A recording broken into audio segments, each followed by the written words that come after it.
আমরা তো এই ট্রাইব্যুনাল একটা অবৈধ ট্রাইব্যুনাল।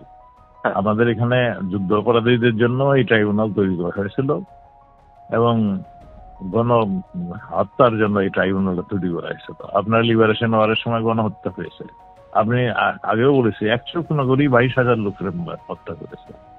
কাজেই এই ট্রাইব্যুনাল তৈরি হয়েছিল এই গণহত্যা এবং লিবারেশন ওয়ারে, যারা নাকি দেশের জন্য বিরোধিতা করেছিল, আগুন ধরিয়েছিল, মাইলকে মাইল বাড়ি ঘর পুড়িয়ে দিয়েছিল, তাদের জন্য।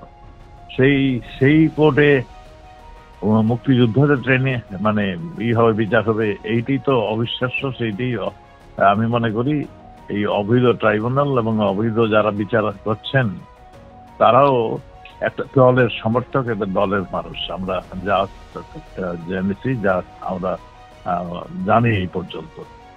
কাজেই তারা কি রায় দিবে আমরা আগে থেকেই জানি। আমরা মনে করি বাংলাদেশের মানুষ এই রায় অ্যাকসেপ্ট করবে না। ভারত একটা বড় দেশ, পার্শ্ববর্তী দেশ।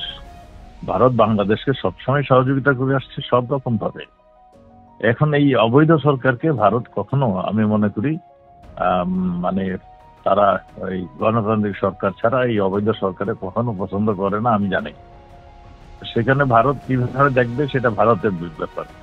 আমি মনে করি যে ভারত কখনো এই অগণতান্ত্রিক, এই সাম্প্রদায়িক এবং যারা নাকি মুক্তিযুদ্ধের চেতনা বিশ্বাস করে তাদের বিরুদ্ধে আজকে যে লাগেছে, যে মুক্তিযুদ্ধটা ছিল, আমরা ভারতের এখানে প্রায় 15,000 সৈনিক এখানে প্রাণ দিয়েছে। কাজে ভারত কিভাবে নেবে, আমি মনে করি তারা সঠিক কাজটি করবে। তারা এই ধরনের মানে অবৈধ সরকারের চাপ থাকবে বলে আমি বিশ্বাস করি না, আমি মনেও করি না।